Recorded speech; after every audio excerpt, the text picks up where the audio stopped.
Nah, bab yang ke-12 ini adalah bersyukur bukan sekedar pasrah gitu. Nah, kalau di bab yang 11 kemarin kita juga berbicara mengenai mengapa sih bersyukur gitu. Nah, sekarang di bab 12 ini kita akan lebih jelas lagi untuk mengungkap sebenarnya bersyukur itu seperti apa sih? Apakah bersyukur itu menunjukkan kalau kita itu pasrah atau justru menunjukkan bahwa kita itu harus berserah kepada Tuhan? Sekarang kita lihat ya.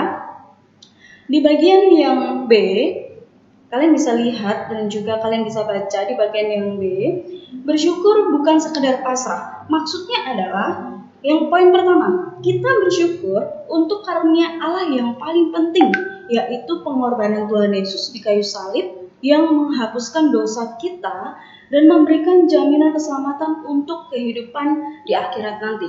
Nah, jadi poin yang pertama ini adalah mengingatkan kita kembali, menyadarkan kita kembali bahwa kita itu bersyukur karena poin yang pertama, yaitu pengorbanan Tuhan Yesus di kayu salib gitu. Ya secara otomatis siapa sih yang bersalah? Kan kita. Siapa sih yang berdosa? Kan kita juga gitu. Nah, tetapi kalau kita melihat justru Tuhan Yesuslah yang harus mati di kayu salib. Dia datang ke dunia ini untuk bisa menebus segala dosa-dosa kita. Itu adalah poin penting yang harus kita tahu bahwa Tuhan Yesus itu sudah menebus dosa-dosa kita. Dia mengorbankan dirinya untuk bisa menebus kita dan bisa berdamai dengan kita. Harusnya kalau secara logika, memang pada dasarnya kita yang berdosa gitu kan. Memang pada dasarnya kita yang harus menebus dosa kita sendiri. Tetapi kan semua itu tidak bisa. Semua itu tidak bisa kita lakukan dengan kekuatan kita sendiri, dengan kehebatan kita sendiri, itu semua tidak bisa. Hanya ada satu cara, yaitu melalui Yesus Kristus, Sang Juru Selamat dunia. Nah, itu poin yang pertama. Sekarang kita lihat poin yang kedua.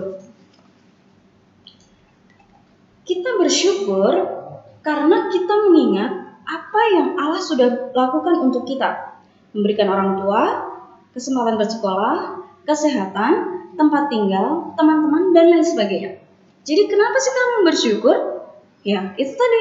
Kita mengingat apa yang Allah sudah lakukan terhadap kita. Mungkin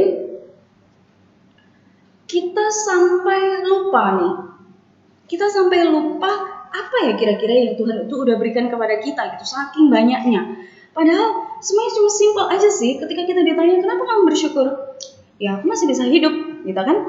Nafas yang kita hirup sampai saat itu kan saat ini itu karena Tuhan dong, bukan karena kita sendiri gitu.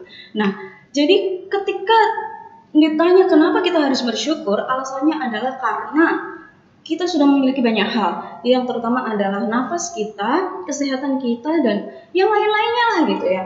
Yang bisa punya orang tua gitu kan, atau teman-teman dan lain sebagainya yang membuat kita itu bisa bersyukur kepada Tuhan. Kemudian yang ketiga, kita harus pahami bahwa Tuhan tidak ada, bagi Tuhan tidak ada hal yang dilewatkan sia-sia untuk kebaikan kita. Jadi, misalnya pernah mendengar sebuah khotbah, katanya begini, segala sesuatu yang terjadi dan diizinkan Tuhan itu kita alami, itu untuk sebuah kebaikan yang lebih besar. Jadi misalnya gini, ada seorang anak kecil yang dia itu mau menyeberang jalan. Kemudian dia itu menyeberang jalannya tidak lihat ke kanan dan ke kiri. Jadi dia asal aja gitu. Nah, sang ayahnya dia berada di belakang. Dia melihat bahwa anaknya ini mau menyeberang. Ketika dia mau menyeberang, sang ayah ini melihat dari kejauhan ada yang namanya sepeda mau lewat gitu. Secara tidak langsung, sang ayah berpikir, sepertinya kalau nanti anak saya akan menyeberang, sepeda itu pasti akan menyerempet dia.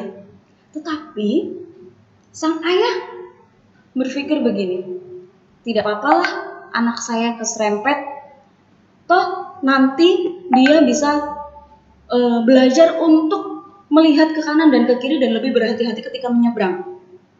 Dan dia juga tahu, sang ayah juga tahu bahwa ketika nanti anaknya menyeberang dan sepeda itu lewat, itu tidak akan membahayakan anaknya tersebut. Makanya sang ayah mengizinkan sesuatu hal itu terjadi pada anaknya.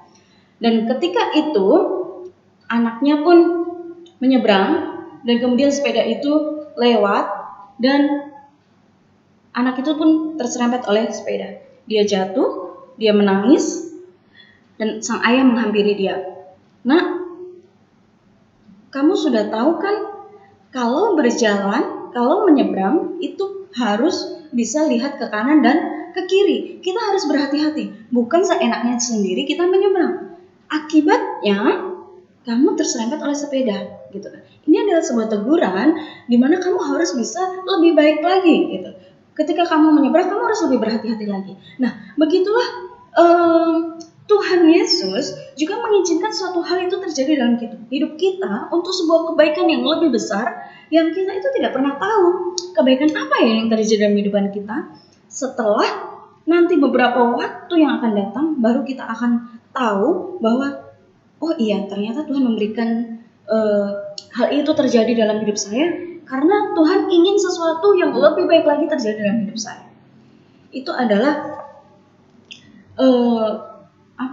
maksud Tuhan dalam hidup kita yang tidak bisa terselubung gitu, tidak bisa kita tahu dan kita tidak bisa menembusnya gitu. Itu adalah sebuah kedaulatan Tuhan yang Tuhan berikan kepada kita. Nah, kemudian poin yang keempat, dengan bersyukur kita diminta untuk menyikapi hidup ini dengan sukacita. Pasti kalian ketika kalian mengeluh, Mistika yakin sih hati kalian itu gelisah dan juga merasa gak enak gitu. Berbeda ketika kita baru bangun, kemudian kita sudah merasakan yang namanya, wah, hidup itu indah ya, Tuhan itu udah kasih ke saya gitu.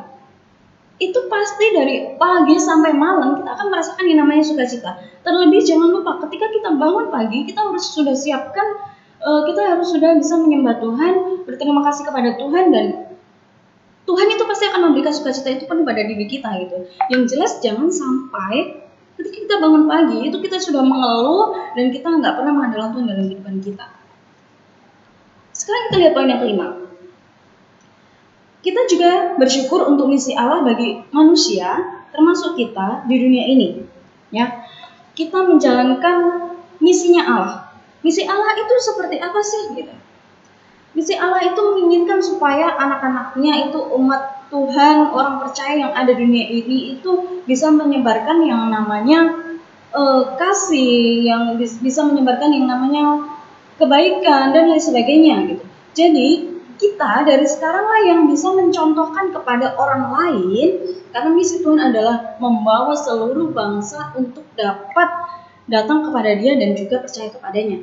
Nah, kalau kita mulai dari diri kita sendiri, pasti kita bisa menularkan kepada orang lain berkaitan dengan apa yang sudah kita percayai saat ini. Ketika kita bersyukur, kita kesaksian kepada orang lain, secara tidak langsung orang lain akan berpikir, ternyata bersyukur itu indah ya, gitu. Jadi, jadilah sebagai anak-anak Tuhan yang bisa menyalurkan misi Allah sehingga banyak orang bisa percaya kepada Tuhan Yesus. Oke, kemudian poin yang ke-C, bersyukur sebagai tindakan aktif. Yang namanya aktif itu lawan katanya pasti pasif. Kalau pasif dia hanya diam saja. Berbeda dengan aktif. Kalau aktif, pasti dia akan melakukan banyak hal. Contohnya, ketika kamu bilang bersyukur nih. Ketika kamu bilang bersyukur, Tuhan aku bersyukur untuk hari ini. Itu tidak hanya sekedar diucapkan saja. Tuhan gak mau tuh kalau misalnya kita hanya mengucapkan saja, Tuhan aku bersyukur hari ini. Tetapi rasa syukurmu itu harus benar-benar kamu aplikasikan dan kamu wujudkan dalam tindakan yang aktif. Contohnya, ketika kamu bilang Tuhan pagi ini aku bersyukur. Nah, caranya bagaimana kamu memberikan tindakan yang aktif? Yang pertama adalah misalnya kamu dengan berdoa atau membaca Alkitab, atau setiap pagi kamu bisa menaikkan puji-pujian gitu kan.